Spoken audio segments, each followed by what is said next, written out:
Welcome to the Underground, the Steel City Underground, the black and gold standard for Pittsburgh Steelers coverage.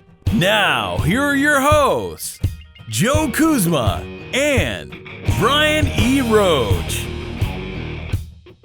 Hello, everyone, and welcome to another edition of the Steel City Underground podcast. My name is Joe Kuzma, and today I am joined, I guess by the Chris Farley to my David Spade, A1, Mr. Brian E. Roach.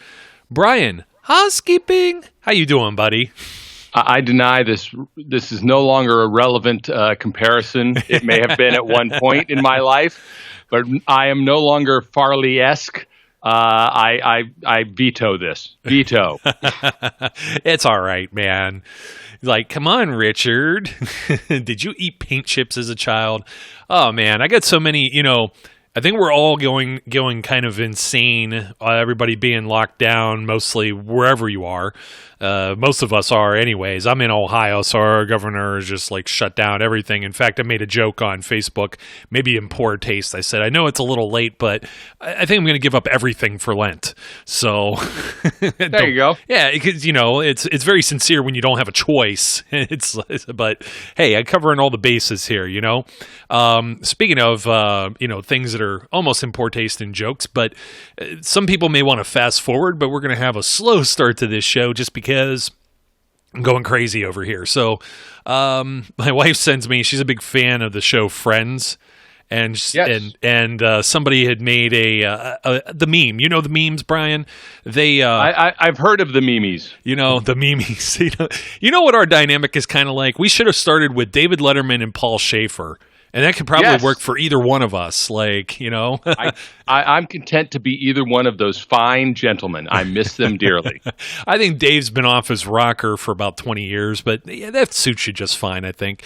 So, but anyways, the Friends. See what I mean? Now I'm channeling my inner Letterman. Have you heard of the memes? Have you heard of the memes, Paul or Brian? So anyways, this is the Friends theme song. So no one told you life was going to be this way. Your job's remote, you're broke, you're hiding from a plague. It's like you're always stuck in quarantine. You might be there for days, a week, a month, or even a year. I like it. I only wish I could sing it, but she sends me that, and I'm like, well, you should have saw what I sent my one buddy, and he, I sent him because he's finally working remote here, right? And I said, hold your breath, make a wish, count to 3. Come with me and you'll be in a world of pure isolation.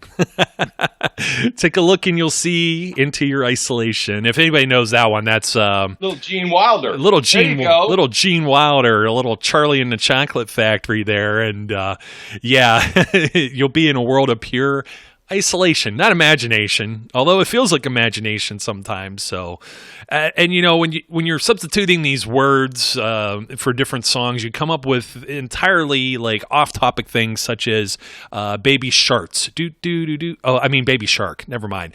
Anyways, Baby Shark is just not very good. Or that's a totally different thing. Appealing, but you know what? That's some of the things we're going to go over today. It could fall into the shark category on some of the hot takes and the questions. And we kind of pared this down and massaged it because, some people are actually happy out there. I'm kind of surprised. Like the Eric Ebron news was pretty well taken and everything like that. But before we, get into all of this, we do have maybe a more somber note to address here for our listeners and everyone out there in Steelers Nation. Former Steelers defensive coach, a linebackers coach, and a defensive coordinator from the 70s and 80s, Woody Widenhofer, passed away 2 days ago, I'm sorry. And he was 77 years old. I don't want to get into this for the sake of, the family and, we offer our condolences, but someone had reached out and we were planning on speaking to Woody here in the very near future. It was probably even going to be maybe this show, which is, it hit me like a ton of bricks. And we had heard last week that the brakes were put on it just because we'd heard he was in the hospital and thought it wasn't anything too serious, but unfortunately he had passed away. So again, our thoughts go out to family members. We know that some of those folks tune in and listen to this show too. So it's that one's a little close to home, Brian. It's what else can you say about it? All these different things are, going on. And by no means does this have, was there any indication that this is tied in with the current, COVID-19 or anything like that? So don't make any assumptions there. We're not saying that, but just, paired with everything else that's going on in the world, man, it was really, a kick a kick between the legs, I would say. Yeah, it was definitely saddening to hear. I had been, looking forward to being able to have those conversations. It's not often you get to talk to, a guy who's been that close to somebody like Chuck Noll, and they had, when they had reached out to us, they said he's got a lot of great stories to tell, and we really were looking forward to hearing some of them. Not for just that reason are we saddened. I mean, it's just, you always are saddened for anybody. Because that's not that old an age, and I can say that. I know. So as you said, our condolences definitely go out to the family. We're really definitely very sorry to hear, and our best wishes go to them in this time of, I guess, grief. Yeah, certainly. So, but on that note, I mean, how do I go? We're on the highs and lows and the peaks and the valleys here, but I felt that one was like kind of important. I know we don't always address like, everyone that passes or, even like other milestones, birthdays and people who have kids or, a birth in the family or anything like that. But that one was like really, that one really shocked me. It just seemed like, he was raring to go and, just wanting to, share some of his stories, get his name back out there, maybe even resume coaching. And so that was very sad to see the news broke. I first saw it from Ed Bouchette. So, condolences once again to that family. And, now we're at this point where I said, hey, if you had fast forwarded, you probably just caught this part of it after our silliness. But we have something here. I don't know. I guess this is what we're going to name it, at least for now. We used to do this a lot on the website in a written format with all of our contributors, and we called it Duel Opinions, almost kind of like a duel, like Wild West duel, gun duel, or, I don't know. What else is there? Medieval Knights, that was a duel too, or that was a joust. I don't know. Maybe they dueled too. They threw the gauntlet, right? Sure. So it doesn't mean two. It means maybe opposing opinions here, but we're going to address some different hot takes and burning questions from Steelers Nation. And again, we kind of pared it down because there is a lot of nonsense. This isn't the same as the Pet Peeve Show, which we said like over a week ago we were gonna do this kind of the burning questions type thing, but everybody calls it burning questions, so we have to be a little bit different here. And I guess this isn't even really a question. I guess this is just more a statement. Brian, how in the heck? I'm looking at this free agency stuff, and the Steelers kiss stealing, wheeling, and dealing like my man Ric Flair. I have no idea how Kevin Colbert does this. Somebody in the comments section had mentioned get this guy like a fine wine or a scotch as a gift, because it's like they went from having like no cap space to like all these other teams. They're like lower down the chart here, and they created all of this stuff. Eric's right. The cap's a myth. Kevin Colbert goes out and they end up signing guys like Eric Ebron and making trades, and I have no idea how he does it. You want to talk about wizardry? Are you okay over there, buddy? I am good. I'm sorry. I threw my Fairlife high protein shake empty bottle in the trash. Oh, did you make it?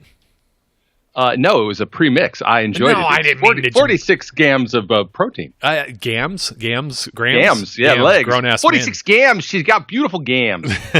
No, I meant, did you make the basket? I couldn't tell if it like went in or hit the rim. I am a skilled trash can basketball player, my friend. With 46 grams of protein, man, that packs a lot of protein, man. So, anyways, yeah, I make my own shakes. You know why? Because I'm a man.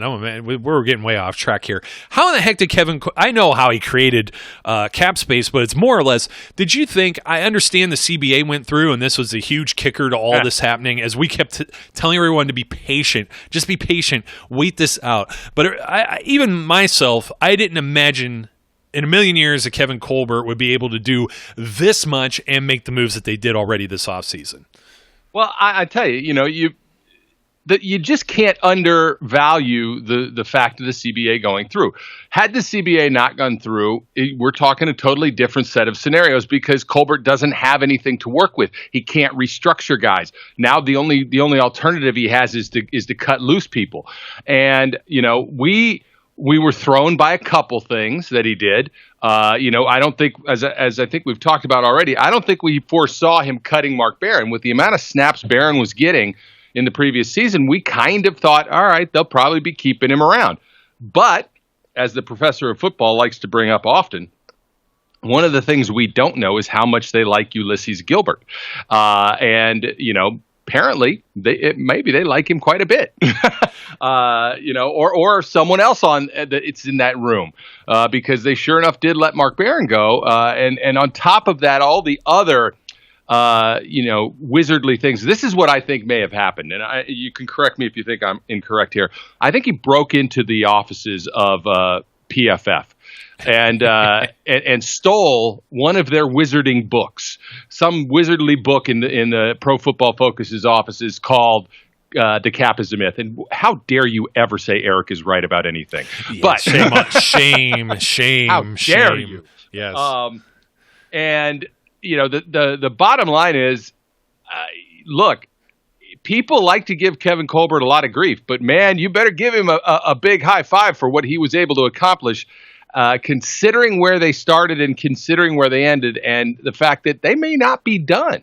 You never know. There's a lot of time left, obviously, before the draft, and there's even those last minute cuts, a la Joe Hayden a few years ago, where you never know. They could pick somebody else up as teams make these unexpected cuts. Don't expect it to be super flashy though. At this point, it'll be something a little more low key, but they have done a great job in putting together a team that now sits in a much better position going into the draft than they did beforehand. Yeah, I think there was still, maybe it was Mark Cabali mentioned, I was for some reason Cam Hayward's in my head, maybe even Stephon Tuitt, I don't remember, but there was like... Both are still possible. What's that? Both of those are still possible. Yeah. Yep. So, we were looking at, it was from Albert Breer, and, to come back to it too, because Eric's the one who shared this with us. Yeah, why am I even giving him credit? He doesn't listen to this. So anyways, the 10 teams with the least space as of yesterday morning, it was the Chiefs. They have less than $1 million. They have $555,000 in cap space. They are by far the most cash strapped. The Patriots at $2.8 million. Well, we'll see how this goes. We were talking about, hey, if you want a veteran quarterback, you're going to have to get Brian Hoyer. There he goes. So we'll see how that goes. They may be in the running to draft a guy too, obviously. So it's going to be a very interesting draft, especially with where the quarterbacks go and what these teams are going to be doing at the top of it. So, and then who else has been wheeling and dealing? The New Orleans Saints, and they've been signing are they ever? Yeah, they're signing all kind of people, man. Malcolm Jenkins. Who else did they just grab? They grabbed somebody else in the secondary too, and they grabbed somebody from. Was it Pierre Desir? Did they grab Pierre Desir, or was it somebody else? I can't remember. Yeah, I can't remember, but they had been making quite a few signings here and there. Some bigger, some without as much splash. They got one of these XFL guys too, and it's good seeing some of those guys get signed and getting a chance to maybe play in the NFL later this year, should things resume as normal, as we hope. But the Saints have $9.02 million. The Steelers come in at fourth with 10.64, and then it goes like the Falcons have like 14, Packers, Cardinals, Ravens, Niners, and Rams. So the Ravens still have a little bit of wiggle room there too, but some of these teams like the Niners and the Rams that have been floating on some like a lot of rookie contracts. Like George Kittle makes like something ridiculous, like $400,000 or $500,000. He's like almost at the bare minimum. Like some of these things will eventually get addressed, as things even out. And of course, the cap hit they have for Jared Goff with the Rams is just ungodly. I mean, it's like $40 million. You talk about what Ben's is, and it's just like, geez. But the Chiefs just won a Super Bowl, and you're wondering like, hey, how can they allow like guys to leave like Stefan Wisniewski, especially for how like low of a cost he came to Pittsburgh? And you see why they don't have any money, and they have a lot of money invested in different guys, like Frank Clark or Tyrann Mathieu, and some guys that they've added like that, other guys that they've paid maybe like Travis Kelce. I'd have to look at their chart, but they still have Patrick Mahomes under a rookie contract. See, I still can't say his name either, but he's under the rookie contract, as we always say. But the Patriots, like, they don't even have Tom Brady. I'm like, I wonder where all their liabilities really are. I'm going to have to look this up. It's quite interesting to say the least, but you see where the Steelers at least have some of their money tied into guys, Joe Hayden, Steven Nelson, Ben Roethlisberger, Hayward into it. You know what I mean? Like guys that are like Pro Bowl or near Pro Bowl caliber, all the offensive linemen like Pouncey and Villanueva and DeCastro, that's like their top 10. And I know the Patriots have a couple of guys like that, but man, it's like, they got to be like chewing or biting their fingernails at this, because they just can't go out. They got to build through the draft, and that's really never been, I guess the Bill Belichick MO has been what you usually grab guys that are like on someone's trash pile, like Corey Dillon is a good example. Or they went and they grabbed, I wouldn't say Curtis Martin was like on a trash pile necessarily, but they catch these guys at the right time. They acquired Randy Moss, and he wasn't necessarily cheap, but they get certain pieces. They trade for certain other guys and get them to all fit in. And all we've been seeing all offseason is like a mass exodus out of Boston, including Brady, but all these other guys are going to what? Matt Patricia and who's my other guy? Mike Vrabel. Patriots West and Patriots South. Now they have the same thing the Steelers have had for all these years. What's that you say? A mass exodus? A mass exodus from New England? Yes. Oh, that's a shame. I know. Really, that's a shame. You know what? I had like a half tear that just came from my eye, Brian. I had to wipe it off. I don't know if you could hear it over there, but if you could only see. Sad. That's just really unfortunate. It's like that old commercial. What was it? The Native American guy that had the tear in his eye from the people littering. That's the way I feel right now. Very sad. Very, very sad. Very, very, very so sad. it just surprises me that the Falcons have like no money and the Cardinals have like no money, and these aren't teams that have like consistently been competitive. I mean, to see like the Chiefs, Patriots, Saints, Packers, Ravens, 49ers more recently, they dealt with a lot of injuries, so I give them a pass as far as being competitive. Rams, since they've moved to LA, have really tried to field a competitive team too. It's like those two teams, it's like, what do they got? Who are they paying? You know what I mean? So when people are talking about the Steelers and not having cap space and making all these different splashes, I think it was actually refreshing to see most people. They're pretty much in tune with a lot of the moves that were made. Wisniewski, Derek Watt, Eric Ebron, Chris Wormley. Tagging Bud Dupree has been one of the hot button topics. And we'll see, does he sign it? Does he only play a year? Do they rip it up and make a long-term thing? We got a long deadline for that yet. That's still like in June, So we'll find out. But I think we're going to look at more offense here with some of our burning questions. And we'll come back to, defense and maybe even the old special teams at some time. The old special teams, Brian. Yeah. Telling you, man, the Letterman. I haven't watched Letterman, and I know he's not on anymore, but it's got to have been like 10, 15 years since I was like a regular viewer of his show. It's just funny how that sticks with you. Shame on you. That's all I could say. Shame on you. We talk about a lot of things. There's a lot to be said about quarterbacks and everything, and we'll talk about that in a second. But I think we want to go right into this part. What kind of impact the Steelers didn't have a quarterbacks coach last year, and I think that was something like we talked about, like them not having like Roosevelt Nix in the last episode, and not having a fullback, and Derek Watt coming in, and that being a big part of what they do. But how? I mean, you look at, I don't know, this is what I'm trying to juggle in my head.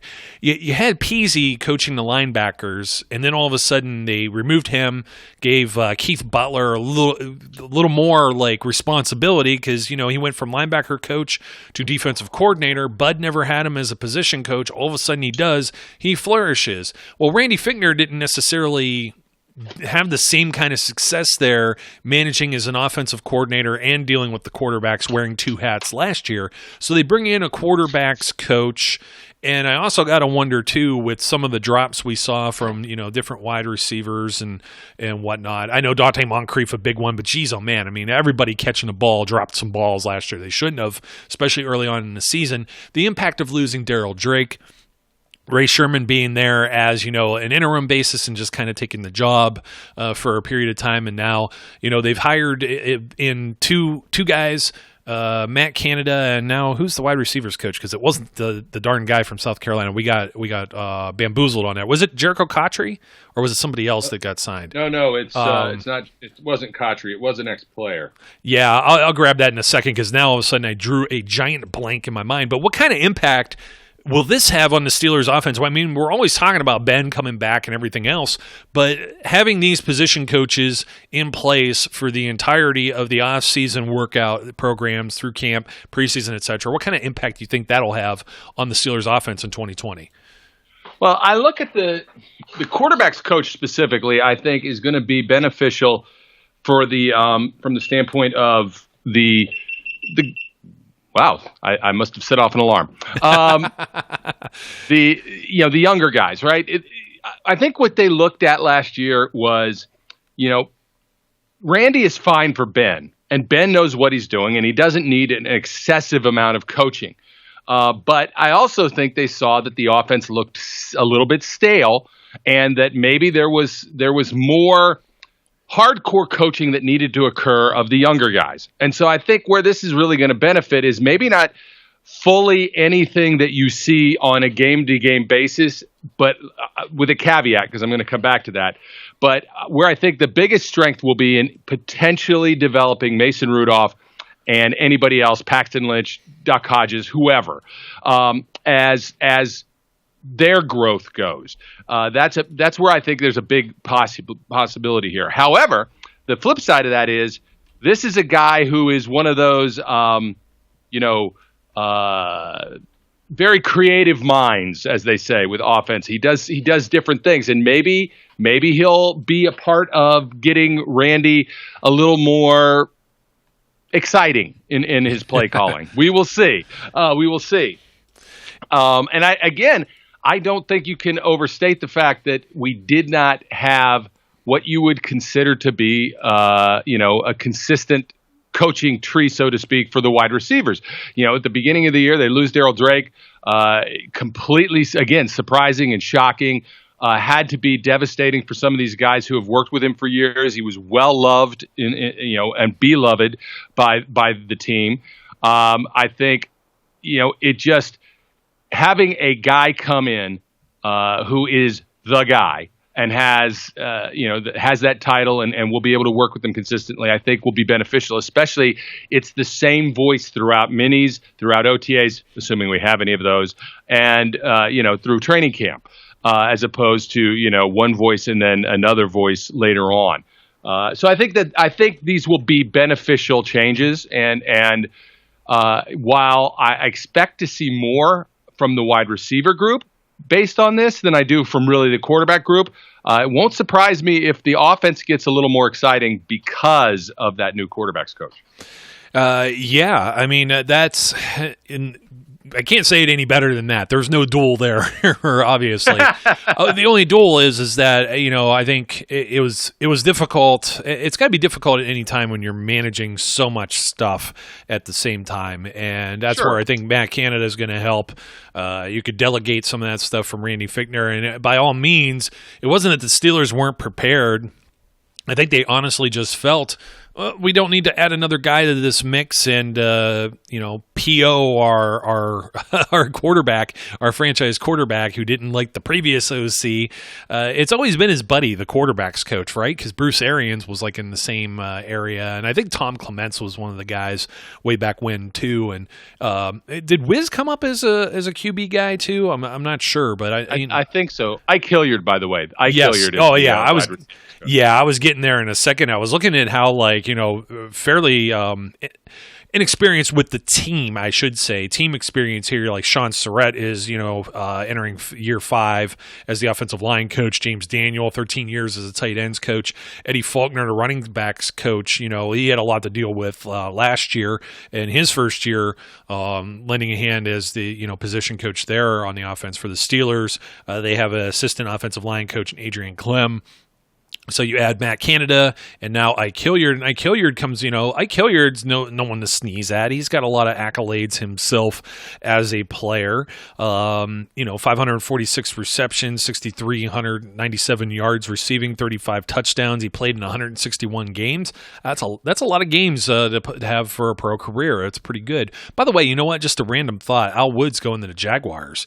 There's a guy that was with the Steelers for like a minute, and he continues to just grind it out, man. He's been around. He was a 4th-round pick of the Saints, and then, of course, the Steelers had him as like a practice squad guy. 2010, he ended up with the Buccaneers, then the Seahawks, then back for the Steelers for a couple of years.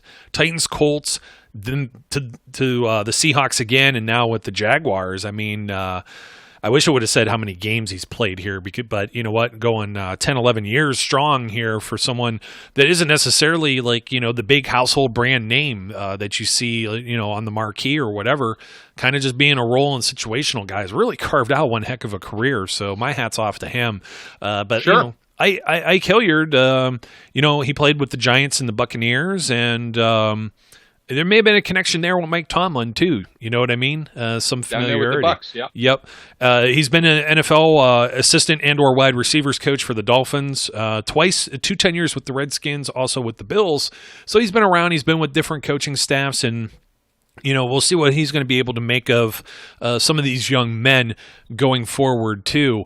You know what? I don't think I had this on my I was thinking about it, and I didn't add it to our little list. We were actually somewhat prepared today, Brian. But I was thinking, I'm thinking here, you were talking, you didn't think Juju could be, or Juju was maybe a wide receiver 1. And I know you thought, hey, he's got to play in the slot to really, make his money. And I'm like, Antonio Brown kind of did the same thing too, and they moved him around as the Steelers will do. But I was it's got me thinking, and it was all because of a dumb comment somebody made about wide receiver 5 not being strong if it's Ryan Switzer. And I'm like, how many times do you have a 5 wide receiver set? You usually don't. You usually have a tight end and a running back. At the most, the Steelers are more prone to probably have 3 guys on the field. Even 4 wide receiver sets seemed kind of foreign until Randy Fichtner kind of took over there, and they had like 6, very capable wide receivers in order to do that, which made a world of difference. And that's the only reason I think we ever saw 5 on the field at the same time when you had both Eli and Switzer healthy 2 years ago. You still had AB, you still had Juju, and who's the other guy that I'm trying to think of that was part of that mix? Somebody. I don't think James Washington was here just yet, but maybe it might have been Martavis. It was something like that, but I digress. That's not that important. Just, one of the things here is I'm trying to think to myself, as far as wide receiver 1 goes, maybe it doesn't matter if he's a bona fide wide receiver 1 because he could really make do playing in these different type of positions. Maybe we should be thinking about who the 2 and 3s are. All right, I'm going to start this off by saying what I said was I don't know if Juju is a wide receiver 1 or not. I don't know. Do I think he could be? Sure. Do I know that he is? No. Did he show me that he could be yet? Not yet. And the point I was making is he just makes the most productivity coming out of the slot. That's where he's made his bones, so to speak, so far. Now, that being said, your point of is it as important to have a true 1, as it is to have solid 2s and 3s? Yes and no. The one thing that does occur if you have a true 1 is they, of course, take on the majority of the coverage. They get the attention from the opposing defense, which if you have quality 2 and 3 receivers, allows them to make some hay, so to speak. But the other side of that coin is, let's say you have a 1 who's not necessarily the best 1. He's not an Antonio Brown type, right? He's not going to demand double coverage all the time. And you feel like you've got, maybe as a defense, you've got a number 1 cornerback who can take on this number 1 receiver. well then, yeah, having better than good 2 and 3 receivers allows you to then take advantage of that depth level, and that it's always going to be good. I would certainly take a decent one and higher quality 2s and 3s than I would the best one in the world and then subpar 2 and 3s, because it's too easy to bottle up your offense that way. You need the options, right? And I do think that that's a little bit of what the Steelers are looking at with this. The problem was there was nobody who really could take advantage of a mismatch last year. And that our biggest problem is we really don't know how much of that is due to the wide receiver play and how much of it is due to quarterback play with Ben not being there. And so we're going to find that out. I do think I have a lot of hope for James Washington. I've got a lot of hope for Deontay Johnson.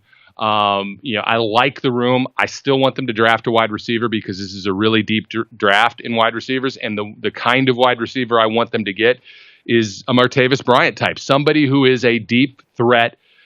And that's what you expect them to be, right?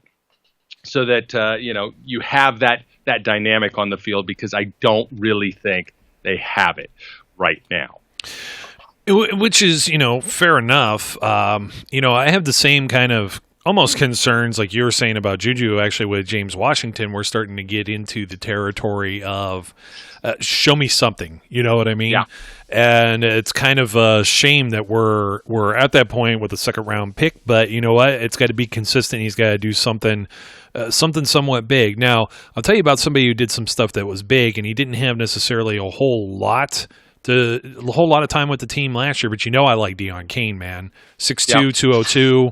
And it's just one of those things where he was in 6 games, only 5 catches for 72 yards. But some of those catches, one for 35, one for 22, moving the chains, getting some of the yardage, and he's a big target that Ben might like. He's going to have some competition, as you said. I do think that they bring somebody else in order to, push these guys. And I think Deontay Johnson's spot is a little more secure than James Washington at this point for playing time, because like we said, how many times do they run 4 or 5 wide receivers? So that third guy, it may be something where somebody's rotating in and out.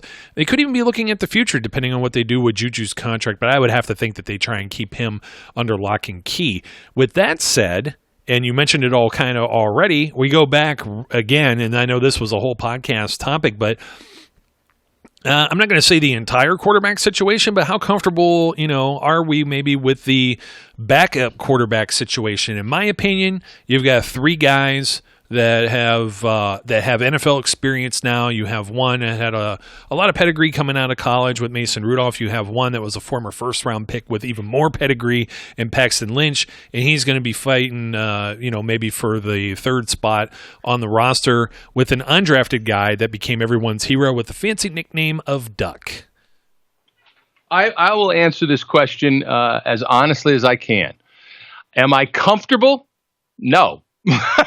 I'm comfortable in the sense that as long as Ben is healthy and can play, I'm happy. If Ben is not going to be able to play, do I think we're going to have a great season? No. It's that simple.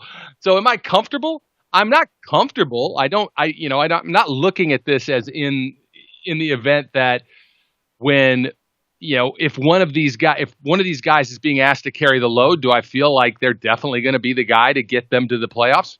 I don't see that guy on the team right now, and I've said that in the past.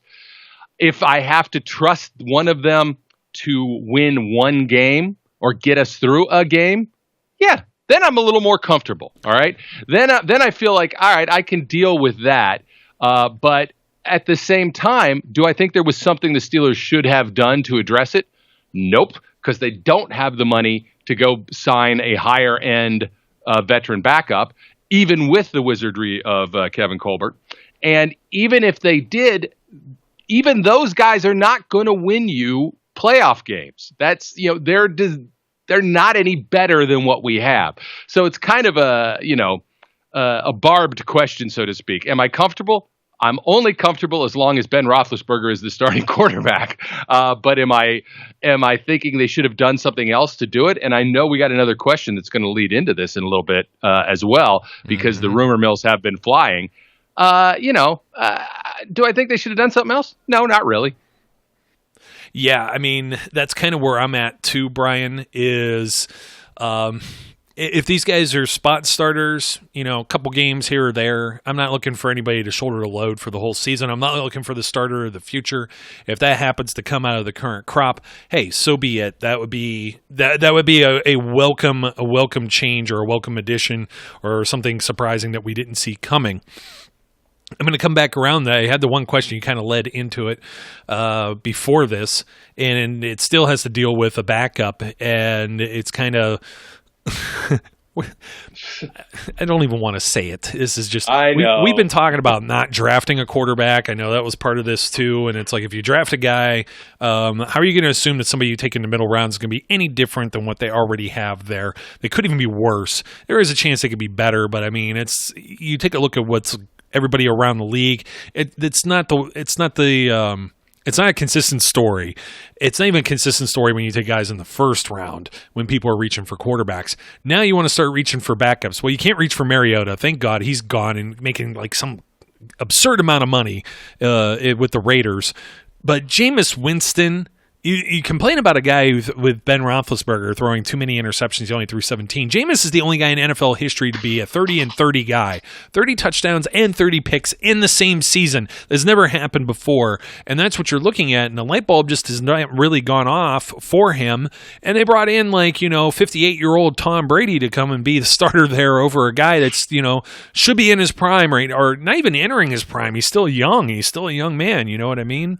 And then you also have Cam Newton is, a trade bait or even, topic of being released. I just don't see the Steelers making any of these moves here, especially for what these guys are. I don't know that Winston's going to command the type of money that he wants, but Cam Newton, this is a guy that's going to be paid top dollar. He was a Superman. He was like a league MVP, Super Bowl, whatever kind of MVP type guy. He was playing on that type of level. And now, with all this other stuff going around, you can't even give the guy a physical to know what kind of shape he's in, let alone the fact that Cam Newton has never been a very highly accurate quarterback. He reminds me of Big Ben because he's a big guy. He doesn't get he doesn't get calls, for roughing the passer, stuff like that. Takes a lot of shots. Mobile, but then again, he doesn't complete like 60% of his passes.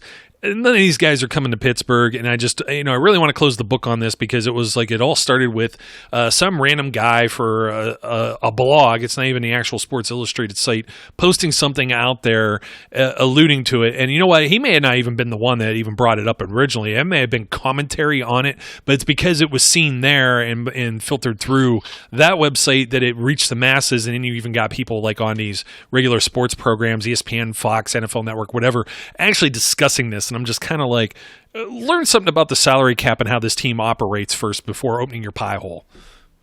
I will say this. Let's say Jameis Winston never finds a contract and nobody decides they want to sign him.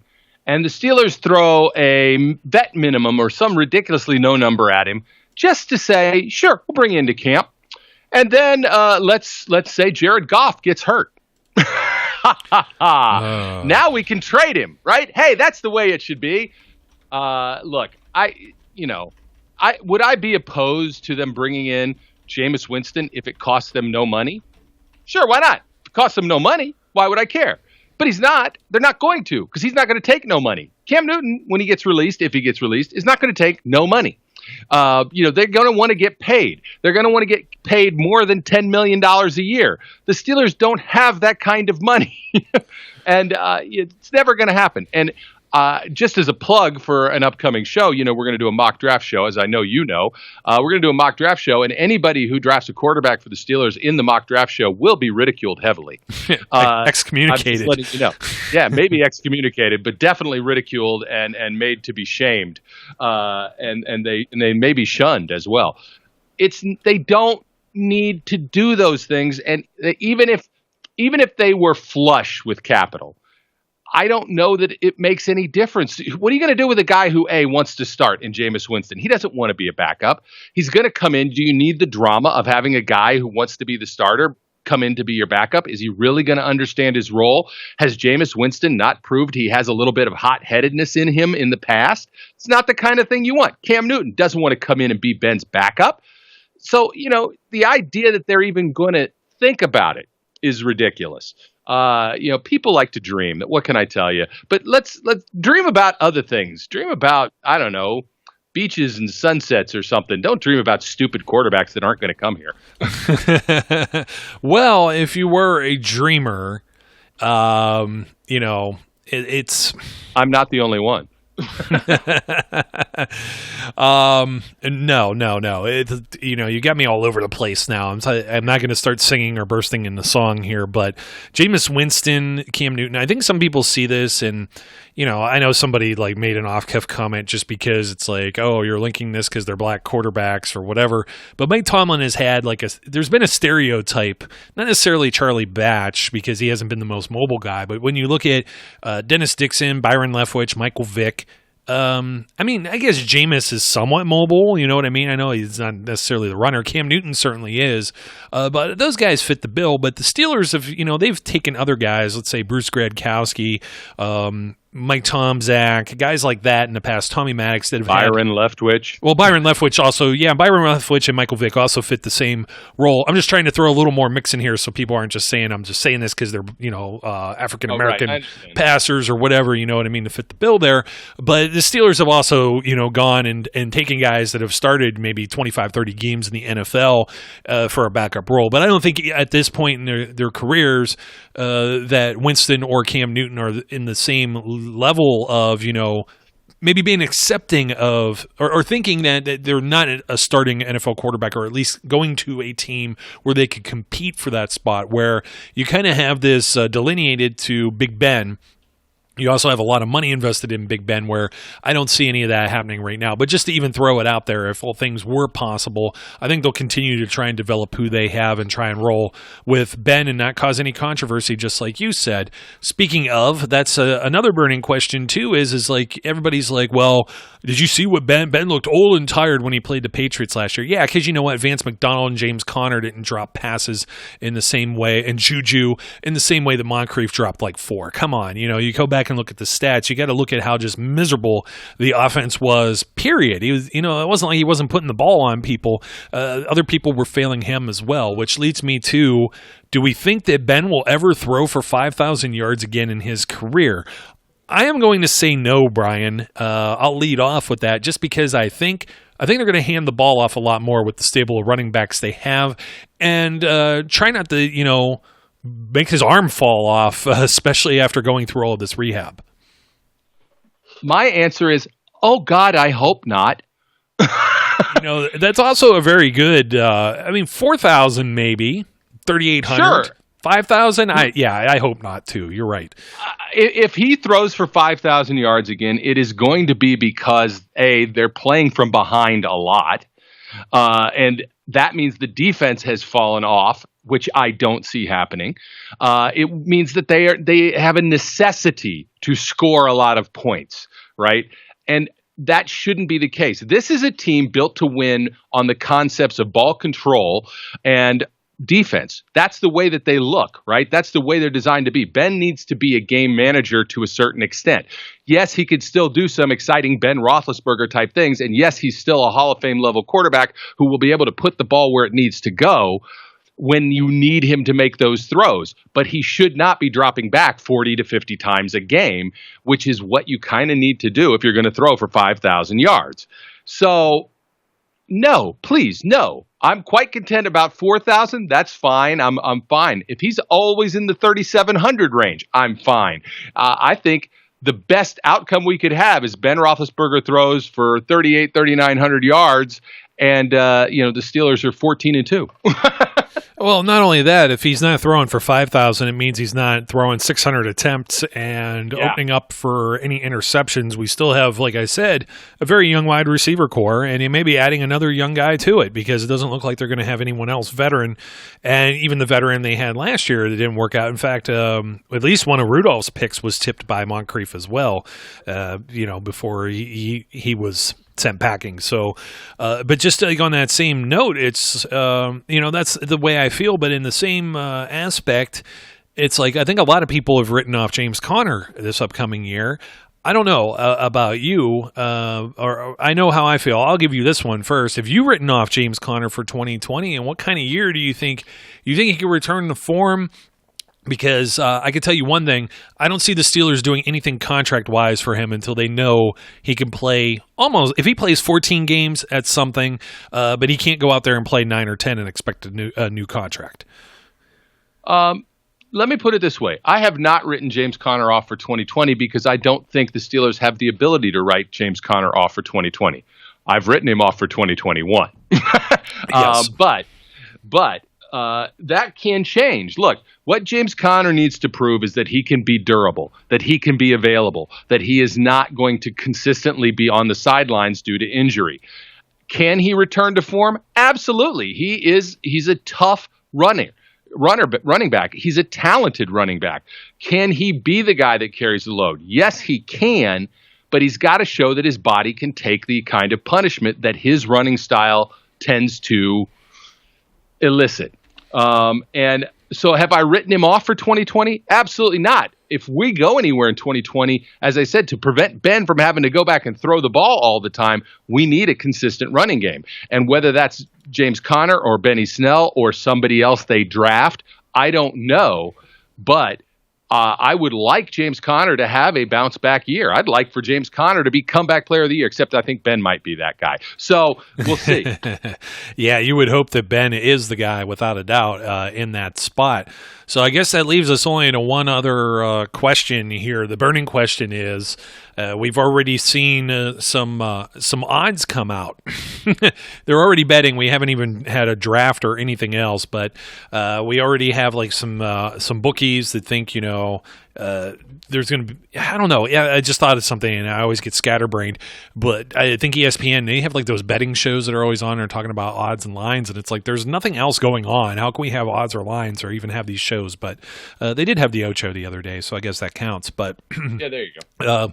The odds makers are listing, they have the Ravens, the Chiefs, the 49ers, so you get to 2 Super Bowl teams, and then the Saints. Those are the only 4 teams. They have the Steelers in 5th at best odds when it comes to how many wins for a higher over-under win total in 2020. Starting to think, what is the over-under, the number of wins you could expect the Steelers this year? We were way off. We were looking at how many last year? I think me and you were like at 11, maybe 11-ish, like 11 and 5. 12. That's going to get all thrown off now with these 17 games, because now as 11 wins is actually worse than 12 wins in a 17 game season. You'd be 12 and 5 then, right? Yeah, and I'm still curious as to who that 17th game is against. I started to think about that too, as to whether or not they could get rid of, you think of it this way. They have 2 like kind of almost random games, the way it goes, and the way it feels is with the other 2 divisions you're not playing right now. I was just wondering if they couldn't do like home and home swaps against everybody in the division. You just play your division 3 times instead of twice, which would be absolutely crazy. That's I'll toss that idea out there. I don't know that that's going to be. That odd number is really going to, I think, screw with kind of the harmony that you had with the way the schedule was set up to date. You knew who all the opponents were basically going to be, et cetera, et cetera. The only other way that can happen is if you're playing maybe the one division in your conference, whoever you're playing. Who the Steelers got this year? AFC, which AFC? AFC East. East? Yeah. So the Patriots, or let me see, the Patriots won it. Second place would have been the Bills, so they would be playing the Bills. I'm sorry, NFC East. I'm sorry, I was thinking NFC East. Well, what about the AFC? Who do we got in the AFC? In the AFC, don't they just have a certain level of teams? Well, no, you always play. It's always like one. Hold on, I'm pulling this up right now because I really I'm having a brain fart. They have it's to the play. South. It's the South. Titans, Jags. Yeah, Colts, here we go. Texans. Here we go. So based on where everybody fell, the Steelers were second in the division in the AFC North. I would think they could play the Colts home and home. Maybe that's the way it works. You play somebody in the same conference division or whatever, and that's how you could keep it all balanced without having Who was second in the West last year? In the AFC West, was it the Chargers? Oh, darn you. You're really throwing me a monkey wrench right now. I can't remember. Let's see here. I'm going to find it for you if it ever loads. Let's see. AFC West was the Broncos. They were 7-9. Okay, so there you go. That's the other second. They don't play anybody right now in the West. So no, they do play the Broncos. Never mind. Yeah. So they're already playing that. I don't know what the hell they do. They find another team and they put them in there. I don't dislike your home and home idea of you pick one of the the conference teams that's not a division rival and you just do a home and home with them. That's fine with me. But yeah, it's going to be interesting to see because we have our opponents, right? We supposedly know who we're playing, but now there's this bonus game, and where does that fit in? Yeah, I mean, we didn't plan on talking about it, so I got tongue-tied here. But basically how it's always worked is with the 16-game schedule, 6 of your games are all within your own division. So, that's going to be the Ravens, Browns, and Bengals. Then you're going to play 4 teams from an AFC division and 4 teams from an NFC division. So that this year, it's the AFC South and the NFC least you get the Cowgirls and all that. So it's like, do you play? I think there's more value in playing. I kind of liked my idea with the home and home. So okay, if they're playing the AFC South, you're going to play the comparable team. The comparable team actually isn't the Colts. The comparable team would have been the Titans, were in second place. So you're going to play the second place team, which is. Which you're going to anyways because you're playing that division, but maybe a home and home instead. So that way, everybody's matched up because this is the way the schedule's built for everybody else, and then that just takes care of that extra game there. And there's no major rocket science to this, and it should be the same kind of quality opponent on paper. You end up playing them twice, and it's an interconference game, which is going to help for tiebreakers and things like that. So with all that said, with or without the extra game this year or extra game next year, playoffs this year, extra playoff team this year, 17 games next year, I believe, right? I think. I don't remember, to be honest. I can't, and because the second part of that is where is that game, home or away, and who gets the benefit? Is it flip flopped every year? 1 year you're away, 1 year you're home, because you're going to now play an imbalanced schedule where you have with 17 games, you're going to have 1 year where you have more home games and 1 year where you have more away games. Well, I've always said, college football does that too, where they go like with an off or neutral site. And they could always do something like that too. I know it's always beneficial, but then you have teams that are going to London and going to Mexico. So I was like, if they had like 1 week in there, if everybody did it like a neutral site game. So 2021, yeah. Sorry. Yeah, it's 20, and the latest is 2023. I pulled that up too. I'm not completely losing it, but we went right off track here. So we're counting on 16 games this year. How many of those are the Steelers going to win?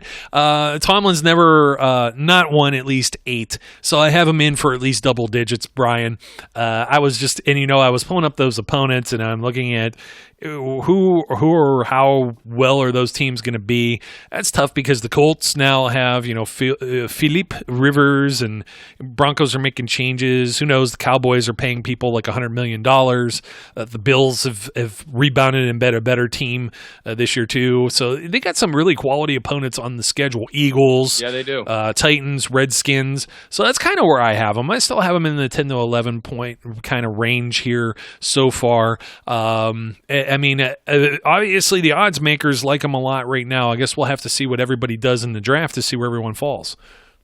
Yeah, there's a lot of ifs, ands, or buts with this. Looking at the schedule as it stands right now, because you got a lot of teams that played very well last year that look to be on the upswing, right? But you never know. You need consistency to say that, and a single season sample isn't always enough to know that team is going to continue that upswing. Same thing can be said on downswings as well. One of these teams has a bounce back year. You never know. I kind of am leaning towards 10, but my hedge would be I won't be surprised. I think they'll have a winning season. Again, this is the caveat that Ben Roethlisberger is the quarterback for the entire season. Let me be clear about that. But if he is, I think they could have a 10-win season, maybe even an 11-win season. And if things really go their way, they could potentially have a 12-win season. I don't see them necessarily getting to 14. I don't expect them to be the number one seed. But if the defense grows and the defense gets better, can you even imagine saying that? If the defense gets better than it was last year, I don't know, man.